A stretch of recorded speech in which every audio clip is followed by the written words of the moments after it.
ہمارا آج کا سبق سورہ اعراف کی آیت نمبر 158 سے شروع ہو رہا ہے۔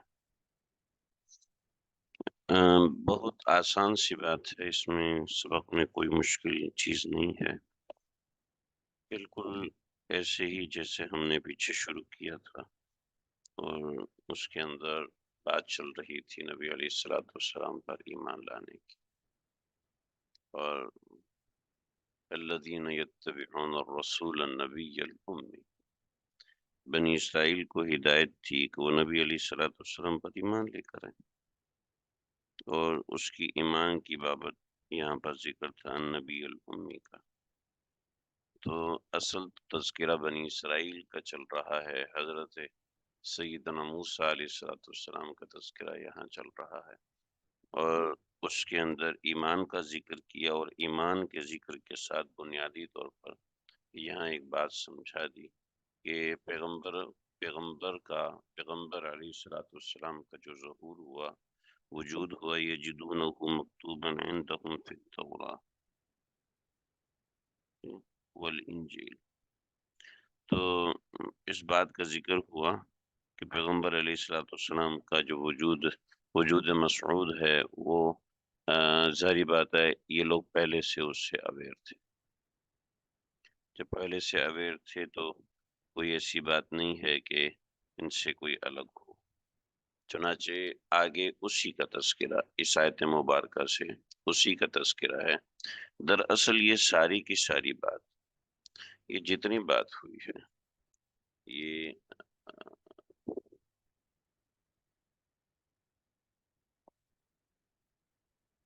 یہاں سے لے کے جتنی بات یہاں تک ہوئی ہے، آیت نمبر 158 تک، اس کو اگر ہم ایک نام دیں تو یہ جملہ معترضہ ہے۔ جملہ معترضہ کیا ہوتا ہے میں پہلے بھی ذکر کر چکا ہوں، لیکن ہمارے بہت سے ساتھی نئے ہیں کہ بات کرتے کرتے درمیان میں کوئی بات کو تفصیل اور وضاحت کے طور پر ذکر کرنے کو جملہ معترضہ کہتے ہیں۔ تو یہاں بنی اسرائیل کی ہدایت کا ذکر ہے، اور بنی اسرائیل کی ہدایت کے ذکر کے ساتھ یہاں پر اس بات کی وضاحت کر دی کہ اب ان کی ہدایت کس چیز میں چھپی ہوئی ہے، چنانچہ اس ہدایت کا ذکر یہاں پہ ہوا۔ لا الہ الا اللہ۔ تو یہاں پر اسی بات کا، اسی پیغام کا ذکر، قل یا ایھا الناس انی رسول اللہ الیکم جمیعا۔ دیکھیں یہ قرآن مجید کا ایک طرز ہے، عربی کا ایک اسلوب ہے کہ اصل میں جہاں پر دو زبر دو زیر آتے ہیں، اگر آگے الف لام آتا ہے تو اگلے لفظ کے ساتھ نیلذی نون زیر نی آ جاتا ہے، ٹھیک ہے۔ تو یہاں پر دو زبر دو زیر دو پیش ہوتے ہیں، اگر اس کو آگے سے ملاتے ہیں تو نیچے نون زیر نی آ جاتا ہے ملانے کے لیے۔ اصل میں تو ہے قل یا ایھا الناس انی رسول اللہ الیکم جمیعا، اصل لفظ یہ ہے، جمیعا ہے، ٹھیک ہے، لیکن چونکہ یہ آگے سے مل کے آ رہا ہے تو لہٰذا جمیعا الذی پڑھیں گے، ٹھیک ہے۔ یہ تھوڑی سی چونکہ عربی قرآن مجید جو ہوتے ہیں ان میں اس طرح کی وضاحت نہیں ہوتی، یہ ہند و پاک کے جو قرآن مجید لکھے ہوتے ہیں اس میں ہر چیز تھوڑی سی وضاحت کے ساتھ ہوتی ہے، جیسے یہ جیم آپ کو نظر آ رہا ہے، یہاں پر یہ جیم نظر آ رہا ہے، تو یہ اس نوعیت کی وضاحت ہوتی ہے کہ یہ کچھ رموز لگائے جاتے ہیں تاکہ لوگ یہاں پر رک جائیں، اور عربوں کے اندر جو کہ اس چیز کی ضرورت نہیں ہوتی تو اس لیے وہ ان چیزوں کے اوپر نہیں جاتے۔ تو یہاں پر ہے قل یا ایھا الناس انی رسول اللہ الیکم جمیعا، ایک بہت واضح سا پیغام یہاں پر ہو گیا کہ انی رسول اللہ الیکم جمیعا، ٹھیک ہے، رسول اللہ الیکم، میں رسول ہوں، یا ایھا الناس، یا ایھا الناس کے اندر تمام کے تمام لوگ آ گئے، ٹھیک ہے، چاہے یہود ہوں، چاہے نصارہ ہوں، چاہے مسلمان ہوں، چاہے کوئی اور ہوں، تو یا ایھا الناس کے اندر سب آ گئے، چنانچہ اس کی وجہ سے ہم سب کے ذمے تبلیغ دین لگ گئی۔ تو یا ایھا الناس انی رسول اللہ، کہ میں رسول ہوں اللہ تعالیٰ کا، الیکم تمہاری طرف، جمیعاً تم سب کی طرف، ٹھیک، میں تم سب کی طرف اللہ کا رسول ہوں۔ پھر اس اللہ کی وضاحت آگے ان آیات میں کی گئی۔ تو آپ دیکھ لیجئے، قل آپ کہیے، یا ایھا الناس اے لوگو، انی رسول اللہ بے شک میں ہوں رسول اللہ اللہ کا رسول، الیکم تمہاری طرف، جمیعاً تم سب کے سب کی طرف۔ تو یہاں پر تاکید ہو گئی کہ تم سب ساری اقوام کی طرف،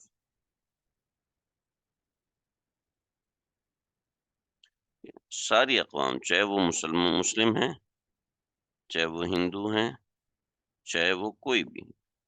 اب اس میں یہ اہل کتاب سب کے سب شامل ہو گئے، سب شامل ہو گیا اہل کتاب، چاہے وہ یہود ہوں۔ چنانچہ جو بنی اسرائیل کا ذکر ہو رہا ہے تو وہ سب کے سب اس میں شامل ہیں۔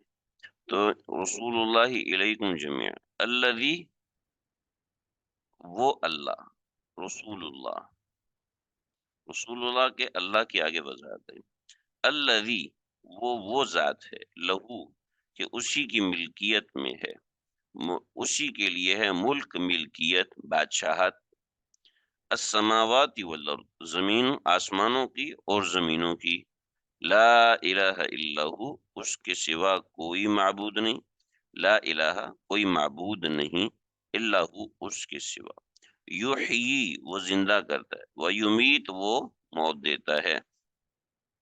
یہاں پر خاص طور پر الہ کے ساتھ زندہ اور مردہ کا جو ذکر کیا گیا کہ زندگی دیتا ہے، ٹھیک ہے، وہ یمیت، اور موت دیتا ہے، زندگی دیتا ہے اور موت دیتا ہے۔ ایک منٹ، میں تھوڑا سا مصروف ہوں، مجھے ریکارڈنگ ڈسکنیکٹ کرنی پڑے گی۔ جی، ایک سبق کے درمیان کسی نے سوال کیا ہے کہ اللہ تعالیٰ نے اپنی تعریف قرآن مجید میں کیوں کی ہے، اور جیسے کہ یہاں پر تعریف ہے، الذی لہ ملک السماوات والارض لا الہ الا ہو یحیی و یمیت۔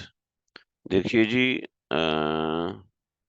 جو یہ اللہ تعالیٰ نے قرآن مجید میں اپنی تعریف کیوں کی ہے، تو پہلی بات تو یہ ہے کہ وہ ایسے لوگوں سے ہم سب سے پہلے یہ سوال کریں گے کہ اپنی تعریف، ہاں کوئی بات نہیں، آپ کا سوال نہیں ہے، اگر آپ کا سوال بھی ہوتا تو اچھی بات تھی، کہ کوئی کراس کوسچننگ کرے تو یہ اچھا ہوتا ہے، اس میں کوئی ایسی بری بات نہیں۔ دیکھیں، اللہ تعالیٰ نے قرآن مجید میں اپنی تعریف کیوں کی ہے، اور آپ نے ان کو جواب دیا کہ اللہ تعالیٰ کو اپنی تعریف کرنے کا حق ہے، جیسا کہ الذی لہ ملک السماوات والارض لا الہ الا ہو یحیی و یمیت، ٹھیک ہے۔ تو سب سے پہلے ایک اصول سمجھ لیں، ہم ایسے لوگوں کی کمٹمنٹ کو سب سے پہلے ہم نہیں مانیں گے، ہم ایسے لوگوں کی کمٹمنٹ کو کراس کریں گے، سب سے پہلے کراس کریں گے۔ کیا کسی کو اپنی تعریف کرنے کا حق ہے یا نہیں؟ کیا کسی شخص کو اپنی تعریف کرنے کا حق ہے یا نہیں؟ ایک بات۔ دوسری، کیا کسی کو اپنے تعارف کرانے کا حق ہے یا نہیں؟ ٹھیک ہے۔ اگر کسی میں اچھی خصوصیات ہیں تو کیا اس کو چاہیے کہ وہ بری خصوصیات سے اپنا تعارف کروائے؟ ٹھیک ہے۔ ان تینوں سوالوں کے اندر آپ کے سوال کا جواب خود بخود موجود ہے۔ جب آپ کو اپنی تعریف کرنے کا حق ہے یا نہیں، یہ آپ کو کس نے بتایا؟ کون سا قانون آپ کو بتاتا ہے کہ آپ کو تعریف کرنے کا حق ہے یا نہیں؟ ٹھیک ہے۔ اور تعریف ہوتی کیا ہے؟ تعریف ہوتی ہے کہ اپنی اچھی خصوصیات کسی کو بتائی جائیں، ٹھیک ہے۔ اگر کسی کو یہ حق نہیں ہے اچھی خصوصیات بتانے کا، تو یہ آپ ثابت کریں، کیونکہ کامن سینس ہے، اور ایک کامن سینس کی بات یہ ہے، بالکل کامن سینس کی بات ہے، کہ انسان خود اپنی تعریف کر سکتا ہے، اور انسان اپنا تعارف کسی دوسرے سے کروا سکتا ہے، اس میں کوئی ایسی بات نہیں ہے۔ بس ایک منٹ رکیے۔ ہاں تو یہ دیکھیے کہ تو اس کا صاف ستھرا سا جواب ہے، اگر کسی کو حق ہے ہی نہیں تو آپ یہ بات واضح کیجئے، اور کسی کو اپنی اچھی خصوصیت نہیں بتانی چاہیے، یہ بھی آپ واضح کیجئے۔ اگر ایسا ہے تو ظاہری بات ہے ساری دنیا ہی مجرم ہے، اور ہر ملک اپنی تعریف کرتا ہے، ہر ملک اپنے قوانین کی تعریف کرتا ہے، ہر شخص اپنے قوانین کی تعریف کرتا ہے، ہر شخص اپنے بچوں کی تعریف کرتا ہے۔ تو اگر تعریف ہی غلط بات ہے تو پھر آپ بتا دیں۔ اور جب تعریف کرنا کوئی غلط بات نہیں ہے تو اگر اللہ رب العزت وہ کر رہے ہیں تو اس میں کون سی ایسی کوئی بات ہے کہ جس کے اوپر کوئی آبجیکشن کیا جا سکے۔ تو امید ہے بات سمجھ میں آ گئی ہوگی۔ تو اللہ ذی لہ ملک السماوات والارض، اب مجھے بتائیے اگر نہ سمجھ میں آئی ہو تو اس کے اوپر کچھ بھی کراس کرنا ہو تو بتائیے۔ تو آمنو باللہ، فآمنو باللہ، بس ایمان لاؤ اللہ پر، یحیی و یمیت۔ اچھا میں یہ ذکر کر رہا تھا کہ یحیی و یمیت کا ذکر خاص طور پہ، لا الہ الوہیت کا ذکر ہے اور یحیی و یمیت کا خاص طور پر ذکر ہے، اس لیے کہ یحیی و یمیت یہاں پر زندگی اور موت، ٹھیک ہے۔ تو انسان کی زندگی کے دو بڑے فیکٹرز ہیں، نمبر ایک زندگی اور نمبر دو موت، ٹھیک ہے۔ اس فیکٹر کے اندر سب کی سب چیزیں خود بخود آ جاتی ہیں، لہٰذا ان دو خاص طور پہ خصوصیات کا ذکر کیا۔ فَآمِنُوا بِاللَّهِ، پس ایمان لاؤ اللہ کے اوپر، وَرَسُولِهِ، اور اس کے رسول پر ایمان لے کے آؤ۔ کون سا رسول؟ النبی الامی، یہ نبی اکرم صلی اللہ علیہ وسلم کی خاص طور پہ ایک نشانی تھی، چنانچہ اہل کتاب کو بھی بتا دیا گیا کہ آگے تمہارا ایمان ہے تو اس کے اوپر ہے۔ اور یجدونہ مکتوبا عندہم فی التورات بھی میں یہ بات بھی تھی، چنانچہ یہاں پر اسی کی ریہرسل ہو رہی ہے، اسی کی ریپیٹیشن ہو رہی ہے کہ اس کتاب میں چونکہ یہ بات موجود تھی، لہٰذا یہاں پر بھی تمہیں یہ سب کرنا ہوگا کہ فَآمِنُوا بِاللَّهِ وَرَسُولِهِ النبی الامی، تم نے اس نبی امی پر ایمان لانا ہوگا، جیسا کہ دوسری کتابوں میں یہ بات موجود تھی۔ چنانچہ نبی علیہ الصلوۃ والسلام جو اس بات کی دعوت دے رہے ہیں، یہ کوئی اچنبے کی بات نہیں ہے، یہ کوئی نئی بات نہیں ہے۔ الذی یؤمن باللہ، الذی جو کہ یؤمن باللہ، دیکھیں آپ نے جو سوال کیا تھا اس کا جواب آپ کو سمجھ میں آیا ہے یا نہیں آیا؟ میں تھوڑا سا ڈسسیٹسفائیڈ ہو رہا ہوں، آپ کا ابھی تک جواب میرے پاس نہیں آیا۔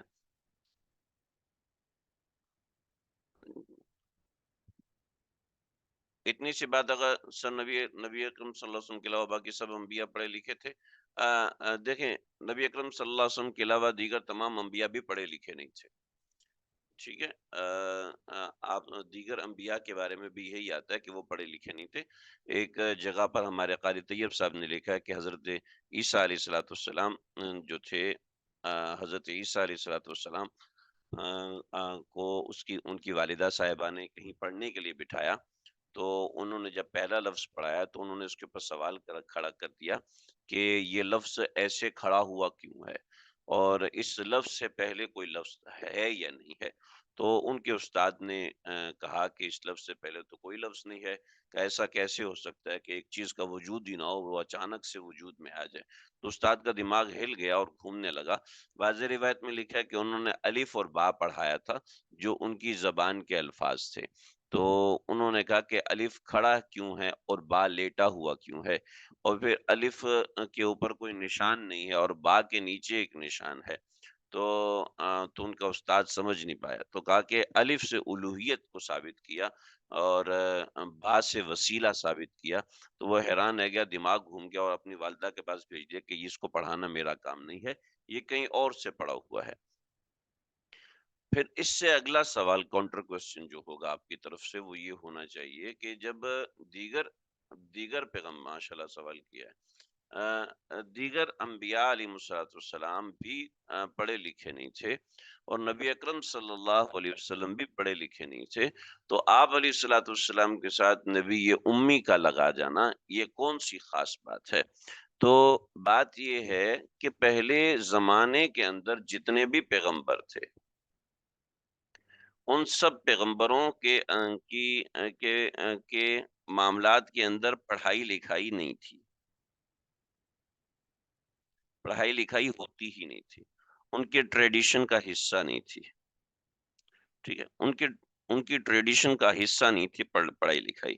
ان کے ہاں صرف تجربہ چلتا تھا، صرف عقل چلتی تھی. پڑھائی لکھائی ان کے زمانے کا نہ ترا تھی نہ طریقہ کار تھی. چنانچہ جو بچہ پیدا ہوتا تھا اس کو ابتدا سے کوئی نہ کوئی فن سکھایا جاتا تھا، ٹھیک ہے، ہنر سکھایا جاتا تھا، کوئی نہ کوئی ہنر سکھایا جاتا تھا ان کو. پڑھائی لکھائی ان کی زندگی کا حصہ نہیں تھی.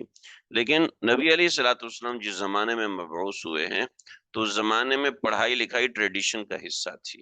یعنی جو خاص لوگ تھے ان کو پڑھایا لکھایا جاتا تھا، ان کو شعر بازی سکھائی جاتی تھی،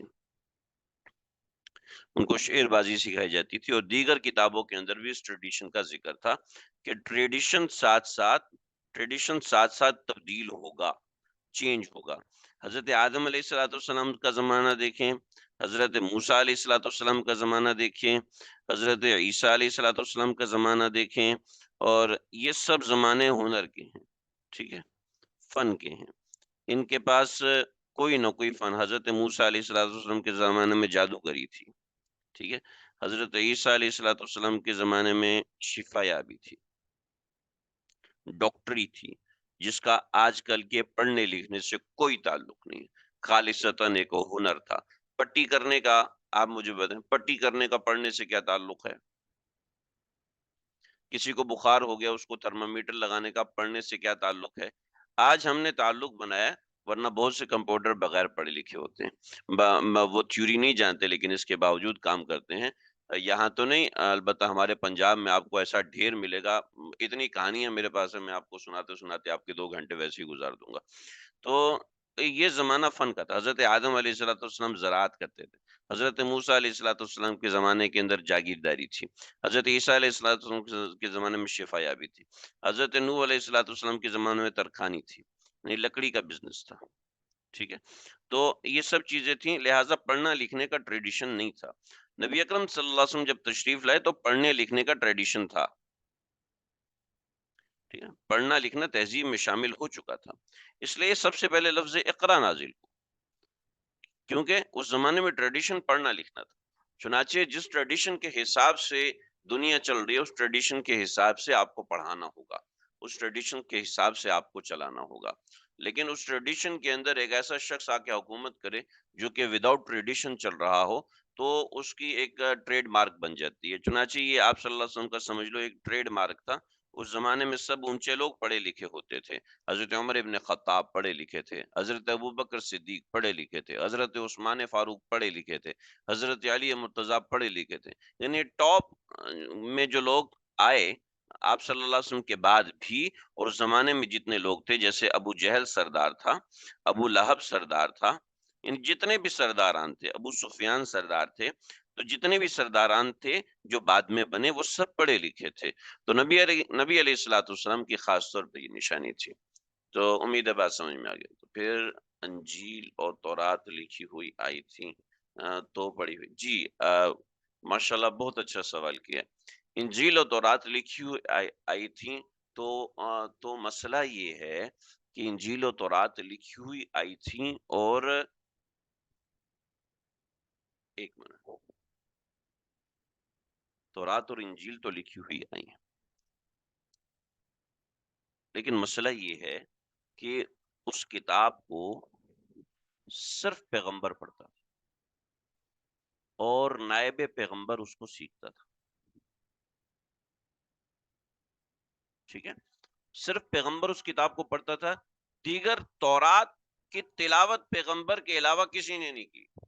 چنانچہ ان کی نماز کے اندر تورات نہیں ہے، ان کے نماز کے اندر انجیل نہیں ہی ہے، ان کے نماز کے اندر زبور نہیں تھی. نماز میں صرف قرآن تھا، ٹھیک ہے. تو لہٰذا پیغمبر کے نائبین جو خاص لوگ ہوتے تھے ان کو یہ سکھایا جاتا تھا، اس لیے کہ پڑھنے لکھنے کا ٹریڈیشن نہیں تھا. لہٰذا حضرت اسنا عشر نقیبہ کے 12 نقیب حضرت موسیٰ علیہ السلام کے حضرت موسیٰ علیہ السلام کے 12 نقیب تھے، معذرت حضرت عیسیٰ علیہ السلام کے 12 نقیب تھے. ان کو وہ کتاب سکھائی گئی تھی، ان پہ بھروسہ کیا جاتا تھا. اسی طریقے سے آگے لیکن قرآن مجید کا تعلق ایسا بنا کہ قرآن مجید ہر ایک نے پڑھنا سیکھا. دیکھیں ٹریڈیشن تبدیل ہوا. تو تو پیغمبر کیسے پڑھتے تھے اگر ان کو پڑھنا نہیں آتا؟ ان کو اللہ کی طرف سے سکھایا جاتا تھا، ان کو اللہ کی طرف سے سکھایا جاتا تھا، اور پھر پیغمبر علیہ الصلوۃ والسلام دیگر لوگوں کو سکھاتے تھے۔ تورات انجیل عربی میں نہیں تھی، تورات انجیل ان کی اپنی عبرانی زبانوں میں تھی، عبرانی زبان میں تھی، لاطینی زبان میں تھی، مختلف اقوال ہیں، زیادہ راجح قول عبرانی زبان کا ہے کہ عبرانی زبان میں تورات اور انجیل تھی، اور آج جو نسخے موجود ہیں وہ بھی عبرانی زبان کے اندر ہیں، اور جس کو بہت کم لوگ جانتے ہیں، یعنی جو اوریجنل نسخے ہیں، جو 4 نسخے ہیں، لوقا ہے، متی ہے، اور 2 اور انجیل ہیں ان کی، تو ہمیں تو اصل میں ان کا واسطہ نہیں پڑتا، کیونکہ عبرانی اور سنسکرت، ٹھیک ہے، سنسکرت یہ ہندی زبان سے ملتی ہوئی کچھ اس طرح کی زبان، ایسے کر کے اس میں الفاظ لکھے جاتے ہیں، تو اب مجھے زیادہ نہیں آتا، خیر مجھے تو بالکل بھی نہیں آتا، یعنی اس طرح جیسے چائنیز لکھی جاتی ہے ایسے سنسکرت لکھی جاتی ہے، ہندی لکھی جاتی ہے، تو اس نوعیت کے الفاظ وہاں پر استعمال ہوتے ہیں۔ لا الہ الا اللہ۔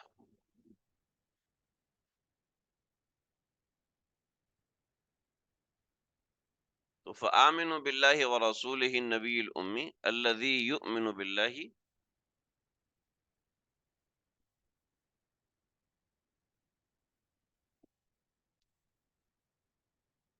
الذی جو یؤمن باللہ ایمان رکھتا ہے اللہ پر، وکلماتہ اور اس کے کلمات پر، واتبعوا اور اس کی، واتبعوا اور یہاں پہ حکم ہے کہ پیروی کرو اس کی، لعلکم تہتدون تاکہ تم کو ہدایت ہو۔ کہاں گیا پین، کیا ہو گیا؟ یہ دیکھیے، لا الہ الا ہو یحیی و یمیت، فآمنوا بس تم ایمان لے کے آؤ اللہ پر اور رسول پر، ٹھیک ہے، اس کے بعد یہاں پر آئیے، اور یہ یہاں سے ترجمہ کیجیے، واتبعوہ اور اس کی اتباع کرو، لعلکم تہتدون تاکہ تم ہدایت پاؤ، لعلکم تہتدون تاکہ تم ہدایت پاؤ۔ فآمنوا باللہ، فآمنوا باللہ ورسولہ ایمان لاؤ اللہ پر اور اس کے رسول پر، واتبعوہ اور اس کی اتباع کرو، لعلکم تہتدون، اس کا معنی ہم یہ کریں گے، اور اس کے بعد آ جائیں یہاں پر رسول ہی کی تشریح، النبی الامی، وہ نبی امی ہے، الذی جو کہ یؤمن باللہ وکلماتہ جو اللہ پر ایمان لایا، اور اس کے کلمہ پر، اس کی نشانیوں پر ایمان لے کر آیا، تو یہاں پر یہ تھوڑا سا معنی ہے، اس کو تھوڑا سا سمجھ لیجئے۔ نماز کا وقت ہوا، میں نماز کے لیے گئے، ایک ہندو عورت نے مجھ سے کہا آپ کے اللہ یہ کیوں چاہتے ہیں کہ آپ 4-5 دن میں اس کے سامنے جھکو، سر اس کا کیا جواب ہے؟ دیکھیں، اللہ تعالی ہم سے یہ کیوں چاہتے ہیں کہ ہم دن میں 4 سے 5 بار اللہ کے سامنے جھکیں؟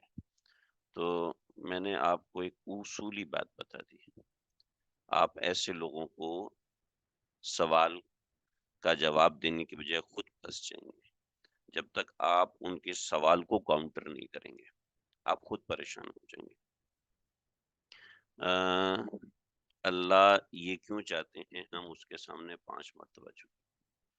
پہلی بات تو یہ ہے کہ اس بات کا کیا ثبوت ہے کہ اللہ ہم سے 5 بار یہ چاہتے ہیں؟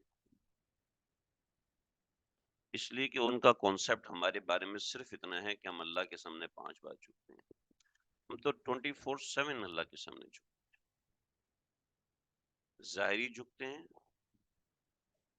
اور باطنی جھکتے ہیں، ٹھیک ہے جی، ظاہری جھکتے ہیں اور باطنی جھکتے ہیں، ظاہری طور پر ہم کم از کم 5 مرتبہ جھکتے ہیں اللہ کے سامنے، ٹھیک ہے، اور باطنی طور پر ہم 24/7 جھکتے ہیں، یعنی اللہ کی مرضی کے مطابق کھاتے ہیں، اللہ کی مرضی کے مطابق پیتے ہیں، اللہ کی مرضی کے مطابق سوتے ہیں، اللہ کی مرضی کے مطابق جاگتے ہیں، ٹھیک ہے، تو یہ بات تو ایک طرف ہوگی غلط کہ اللہ یہ کیوں چاہتے ہیں کہ 5 مرتبہ، ٹھیک ہے، تو جب اللہ یہ کیوں چاہتے ہیں 5 مرتبہ، تو بات ہوگی، یہ بات بالکل غلط ہوگی۔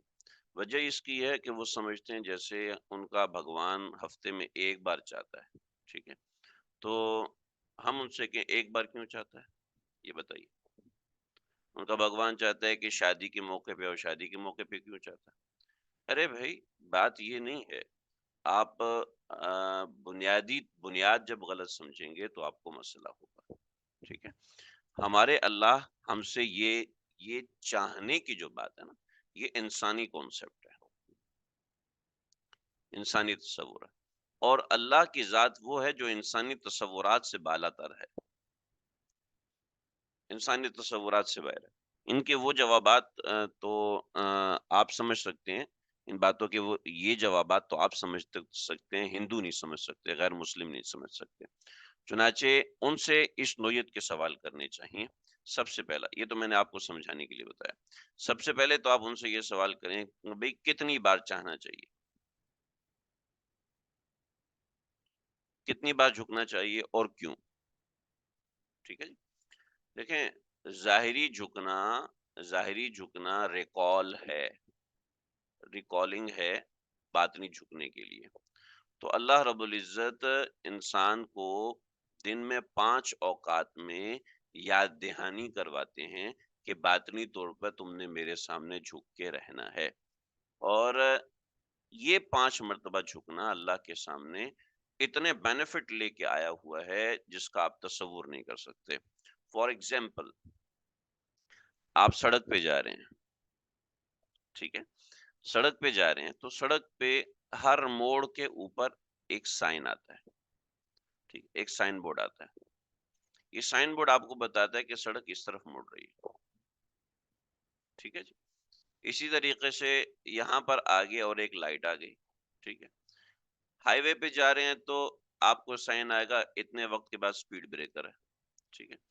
تو یہ جو سائنز ہیں، یہ سائنز ہیں بھئی، آپ ہائی وے کے شروع میں لگا دو نا کہ بھئی اس راستے میں یہ بھی آئے گا، یہ بھی آئے گا، یہ بھی آئے گا، یہ بھی آئے گا، یہ بھی آئے گا، یہ بھی آئے گا۔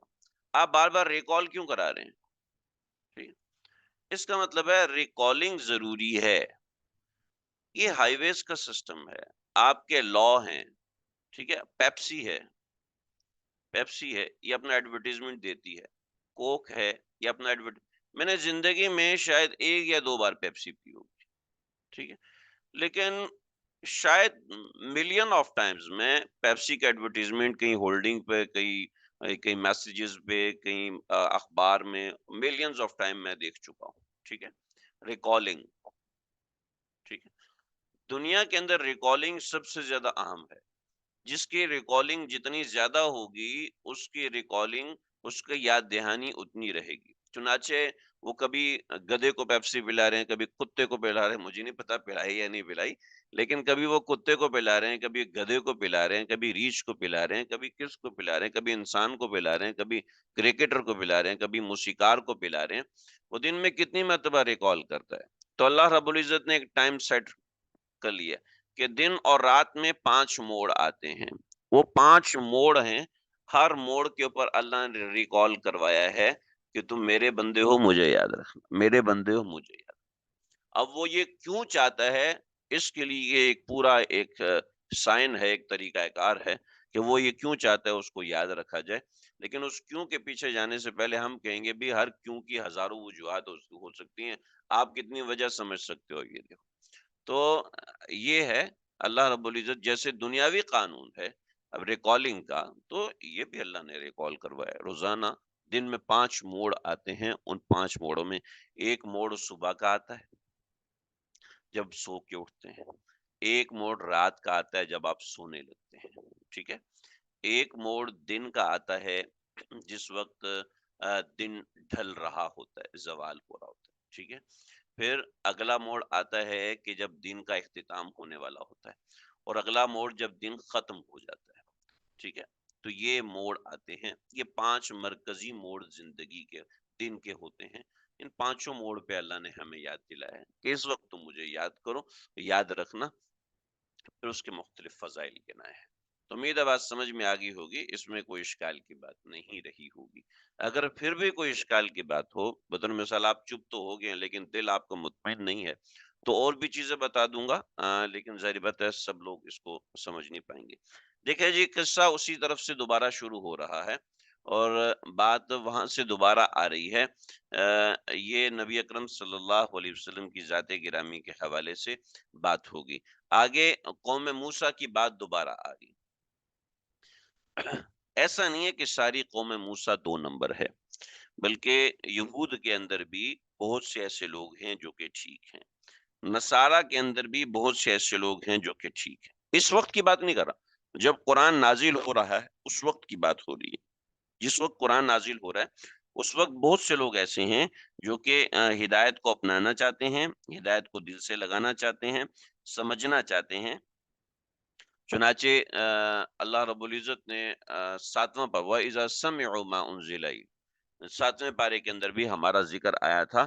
سورۃ الانعام کے اندر کی ابتدا میں ایسے لوگوں کا ذکر آیا تھا، منہم قسیسین و رہبان۔ اسی طریقے سے قوم موسیٰ میں بہت سے ایسے لوگ تھے جو کہ ہدایت چاہتے تھے، اور ایسا نہیں کہ ساری قوم موسیٰ، ساری یہود قوم اس طرح ہے۔ چنانچہ آج کے زمانے میں زائنسٹ ہیں جو کہ اسلام مخالف ہیں، ورنہ دیگر بہت سے یہودی ایسے ہیں جو ہدایت چاہتے ہیں لیکن ان کو ہدایت تک پہنچنے نہیں دیا جاتا۔ نبی اکرم صلی اللہ علیہ وسلم کے زمانے میں جب یہود تھے اس وقت کی یہ بات ہے۔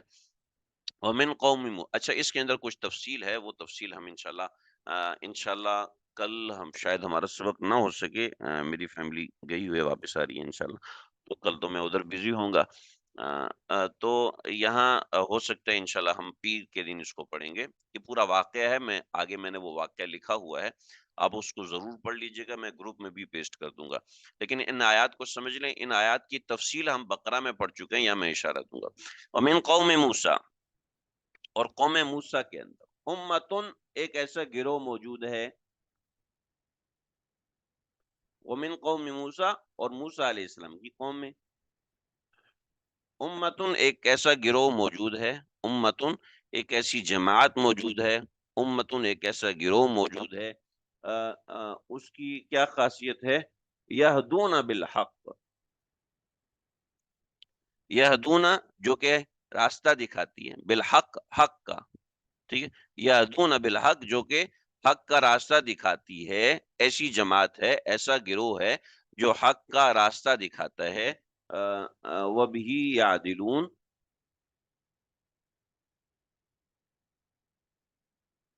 وَبِهِ اور اسی انصاف کے راستے کے ذریعے سے، یعدلون انصاف سے کام لیتے ہیں، انصاف سے کام لیتے ہیں۔ یہ اس کا ذکر آ گیا۔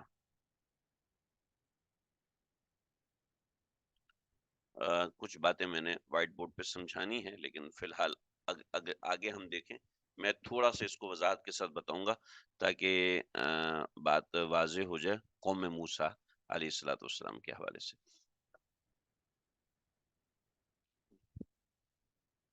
یہ دیکھیں، اس لیے کہ وہ ساری قوم ایک جیسی نہیں ہے، یہاں سارا واقعہ یہ لکھا ہوا ہے۔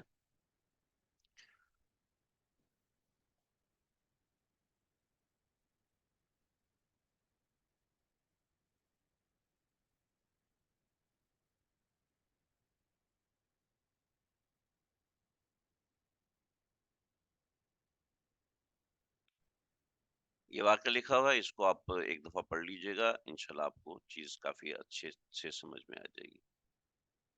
لا الہ الا اللہ۔ کیا ہوا تھا؟ وَقَطَّعْنَاهُمُ اثْنَتَا، وَقَطَّعْنَاهُمُ اثْنَتَيْ عَشْرَ، وَقَطَّعْنَاهُمْ ہم نے ان کو تقسیم کر دیا، اثنتئی عشرہ 12، اسباطن حصوں میں، امما جماعتیں، ٹھیک ہے۔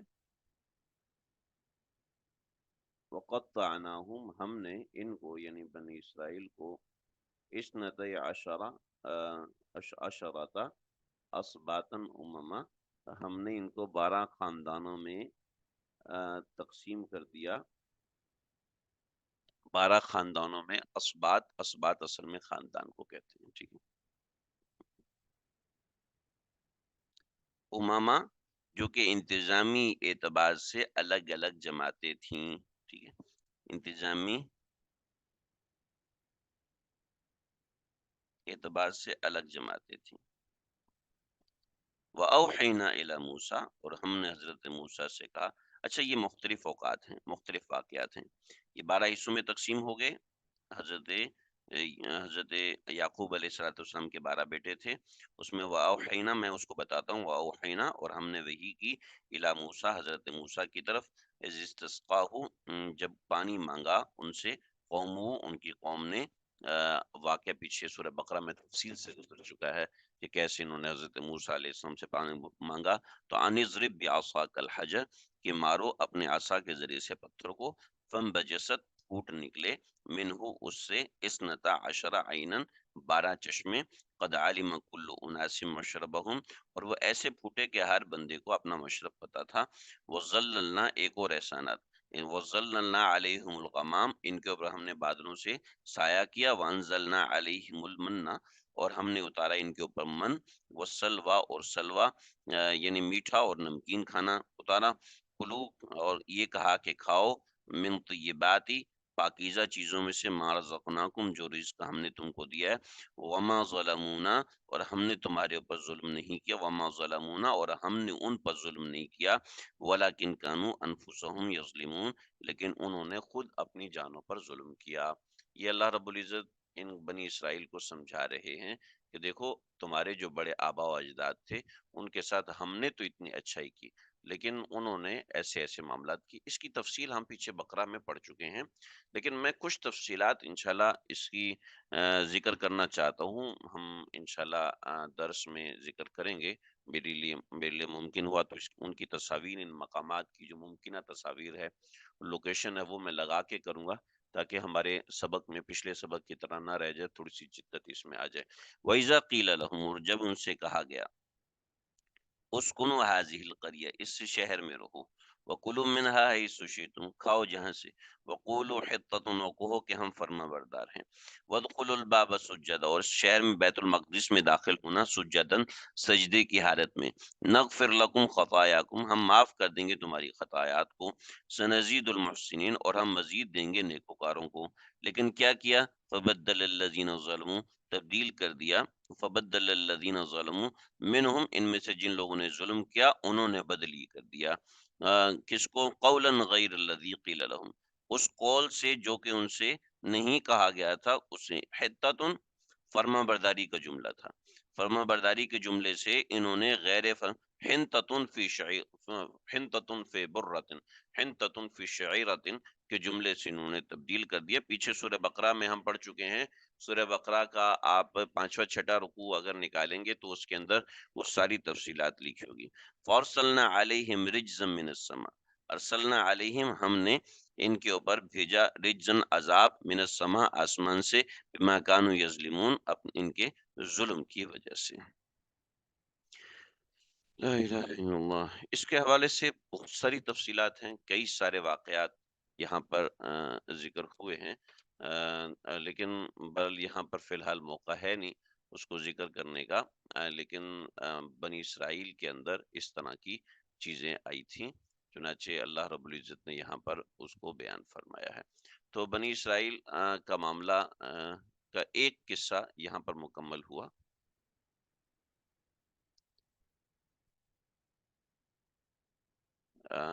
ایک منٹ اگر ہم رکیں تو میں تھوڑا سا آپ کو دکھانا چاہوں گا۔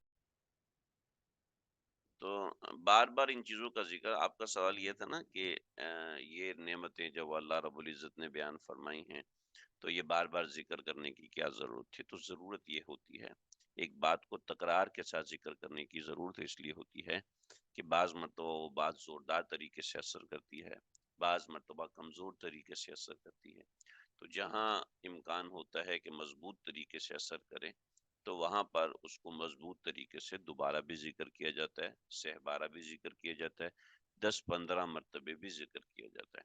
جیسے فَبِأَيِّ آلَاءِ رَبِّكُمَا تُكَذِّبَانِ کو اللہ نے بار بار ذکر کیا، تو اس کی بنیاد بھی یہی ہے تاکہ بار بار ایک چیز کا تذکرہ آئے، تاکہ وہ ذہن میں مستحضر ہو کے بیٹھے، مضبوط ہو کے بیٹھے۔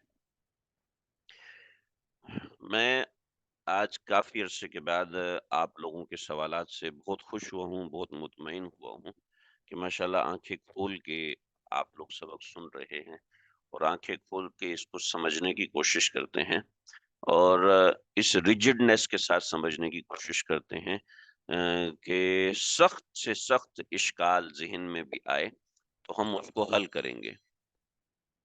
ایسا نہیں ہے کہ ہم قرآن مجید کو بس صرف آنکھیں بند کر کے عمل کر رہے ہیں، بلکہ ہم اس کو کمپیریٹیولی بھی اور کمپیریٹیولی اس کو ہم چیک کریں گے۔ کمپیریٹیولی جب ہم چیک کریں گے تو ڈیفینیٹلی ہمیں اس طریقے سے سمجھ میں آئے گا جس طریقے سے دوسری چیزیں سمجھ میں نہیں آ سکتی۔ تو یہ بات ہے۔ امید ہے بات سمجھ میں آ گئی ہوگی۔ مجھے بڑی خوشی ہوئی ہے آج کا سبق پڑھا کے کہ ماشاءاللہ مختلف اس نوعیت کے سوالات ہیں اور اس نوعیت کی چیزیں ہیں۔ انشاءاللہ سبق آئندہ پڑھیں گے۔ السلام علیکم ورحمۃ اللہ وبرکاتہ۔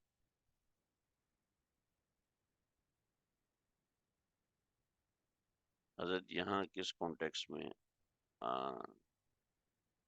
اچھا یہ سوال ہے کہ یہاں کس کانٹیکس میں بات ہے؟ دیکھیں یہاں بنی اسرائیل کا تفصیل سے ذکر ہے اور ان کی مکمل ہسٹری اللہ رب العزت نے بیان فرمائی ہے۔ بنی اسرائیل کی اللہ رسول بقرہ کے اندر بنی اسرائیل کی مستقل ہسٹری ہے۔ پہلے ایمان والوں کی 3 قسمیں ہیں، ٹھیک ہے۔ ایمان والوں کی 3 قسموں کے بعد آدم علیہ الصلوۃ والسلام کا تذکرہ آیا اور آدم علیہ الصلوۃ والسلام کے تذکرے کے بعد دوسری بڑی قوم بنو اسرائیل کا تذکرہ آیا۔ تو بنی اسرائیل کی تاریخ مکمل کہ ان کو حکم کیا دیے گئے تھے، ان کو احکامات کیا بتائے گئے تھے، ان احکامات کا تذکرہ تھا سورہ بقرہ کے اندر۔ میں نے ذکر کیا کہ یہاں ابھی میں ذکر نہیں کر سکتا، اس کو ہم انشاءاللہ 12 فروری سے ہمارا درس قرآن دورہ سا شروع ہوگا، اس میں ہم ایک ایک دن میں آدھا پارا پونا پارا اس طریقے سے کر کے پڑھیں گے تو انشاءاللہ بہت اچھے سے سمجھ میں آئے گا۔ تو یہ بنی اسرائیل کا سارا ان باتوں کا تذکرہ ہے۔ پھر بنی اسرائیل کی 5 انواع ہیں۔ تو یہاں بنی اسرائیل کا سورہ بقرہ کے اندر جو بنی اسرائیل کا تذکرہ ہے وہ پورے قرآن میں اور کہیں ایسا نہیں ہے۔ البتہ جیسے سورہ بنی اسرائیل 15واں پارہ ہے، سبحان الذی اسری بعبدہ لیلا من المسجد الحرام الی المسجد الاقصی، یہ جیسے وہاں پر ہے تو وہاں پر اور چیزوں کا تذکرہ ہے، آگے کی چیزوں کا تذکرہ ہے۔ لیکن پھر بھی بتا رہا ہوں کہ اللہ رب العزت نے یہاں تفصیل سے ذکر کیا، وہاں پر اجمالاً ذکر کیا، ٹھیک ہے۔ تو یہ تفصیل کی طرف میں آپ کو لے کر آیا۔ تو یہ تفصیل میں نے بتائی ہے، وہاں اللہ نے اجمالاً بتایا، دیکھیں وہاں ہلکا سا ذکر کر دیا۔ تو یہاں مکمل بنی اسرائیل کا آپریشن کیا گیا ہے، ان کی تاریخ بتائی گئی ہے، ان کے حالات بتائے گئے ہیں اور ان کے واقعات بتائے گئے ہیں۔ یہ دوسری بدعہدی، پھر بنی اسرائیل کی 5ویں انواع کا میں سے چوتھی نوع کا ذکر ہے یہاں پر، پھر چند ضمنی طور پہ چیزوں کا ذکر ہے، اور یہ بڑا اہم ہمارے اسباق تھے۔ گو کہ ہم اس کا کما حق کہو اس کو ادا نہ کر سکے، آگے کوشش ہوگی کہ ہم مزید اچھے طریقے سے اس کو ادا کریں۔ تو یہ ان کے اشکالات، ان کے اعتراضات، یہ سارے کے سارے انشاءاللہ جب ہماری ایک اچھی سی ریکارڈنگ میں آئیں گے تو بہت سی چیزیں کھلیں گی۔ امید ہے بات سمجھ میں آ گئی ہوگی۔ السلام علیکم ورحمۃ اللہ وبرکاتہ۔